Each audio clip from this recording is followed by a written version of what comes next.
So I was severely deficient in vitamin D and I did not even know about it for the longest time. When finally my doctor tested my vitamin D levels during an annual health checkup, it turned out that I only had 16 nanograms per milliliter of vitamin D levels in my blood. So that's almost half the bare minimum level considered adequate for a healthy individual. Since then, in less than 6 months, I have been able to raise my vitamin D levels from 16 to 47 nanograms per milliliter. And in this video, I want to share my journey, how I accomplished it and how I was able to raise my vitamin D3 without roasting myself in the Northern California sun. So for the last few years, I had been feeling tired and exhausted all the time.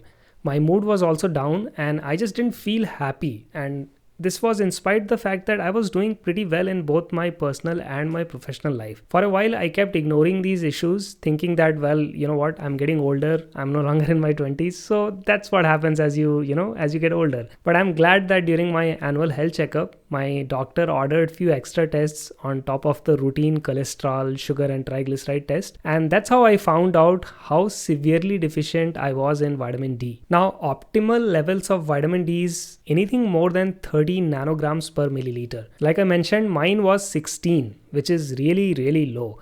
And this low level of vitamin D was making me tired, exhausted, and feeling down all the time. Vitamin D is very different from all other vitamins because it's mostly your skin that synthesizes it when exposed to sunlight. So that means if you are a dark skin colored person like myself, you are at a severe disadvantage. My doctor flat out told me that in order to make any significant dent in my vitamin D levels, I would have to spend at least couple of hours every day in the sun, and that's really not going to happen, not here in Northern California. And I don't feel good if I'm in sun for a long period of time. My skin has this weird allergic reaction.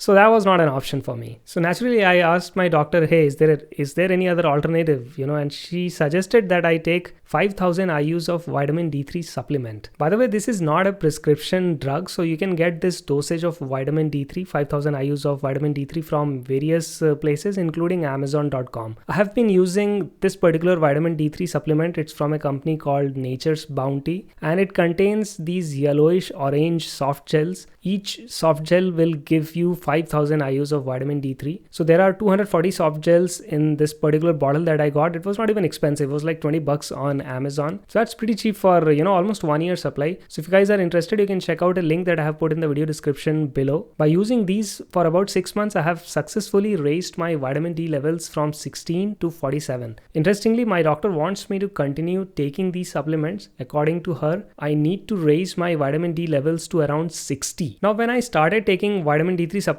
in the beginning at least, I was a little concerned because 5,000 IUs of vitamin D3 is actually 625% of daily recommended dosage. The last thing I want is self-induced toxicity by overdosing myself with vitamins. But turns out that unless you are taking ridiculously large amounts of vitamin D3, something like 50 or 100,000 IUs, there is no chance of a side effect. The recommended intake of vitamin D3 by government agencies, I think it's obsolete and these numbers need to be revised. So 5,000 IUs is perfectly safe for me, at least based on my doctor's recommendation.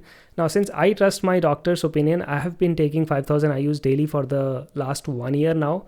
And boy, what a difference it has made. I'm a lot more energized. I feel very positive. I have more energy. I don't feel tired. And it's a difference of day and night. In spite of 2020 being such a disastrous year, I feel more calm and happy than I have felt in the past, especially in the years 2019 and 2018. By the way, the added bonus of taking vitamin D3 supplement is that it also boosts your immune system. This is what my doctor told me. And according to her, this is something that, all of us need because we are in the middle of a global pandemic. In fact, there are reliable medical studies that have concluded that severe vitamin D deficiency can be the difference of life and death if you catch COVID-19 virus. A majority of the patients who have fallen severely ill after contracting this virus turned out that they were deficient in vitamin D, and as a result, their immune system was compromised. So I think it makes sense to take vitamin D3 supplements. They are cheap and they are pretty good, source of boosting your immune system. By the way, in addition to supplements, you can also get vitamin D from certain foods. These include oil-rich fishes like, fresh farmed salmon, which provides approximately 100 to 250 IUs of vitamin D3 if you take like a 3.5 ounce serving. Now, if you can get fresh or wild caught salmons, They are even better. They provide approximately 600 to 1000 IUs of vitamin D3 in a 3.5 ounce serving. Other foods that are fortified with vitamin D, so like for example milk or orange juice, they are also good sources of vitamin D.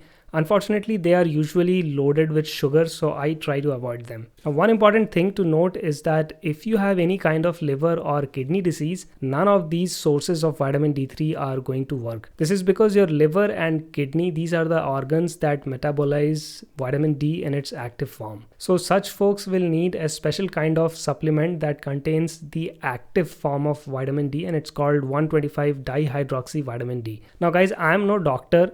Whatever information I am sharing with you, it's either told by my doctor or the research that I did once I found that I was deficient in vitamin D3. So if you have liver or kidney issues, then please consult your physician and follow whatever guidelines or whatever suggestion they tell you. So what are your opinion on vitamin D3 with respect to boosting the immune system? Are you guys taking vitamin D3 supplements? Please let me know in the comment section below. If you guys found this video useful, please like and subscribe to Techno Panda show. Also check out my main channel, Techno Panda, where I mostly review laptops and PCs and I talk about tech related gadgets and products. So if you are into that, please consider checking out that channel. So thanks for watching this video guys, and I will see you guys in my next one. Bye.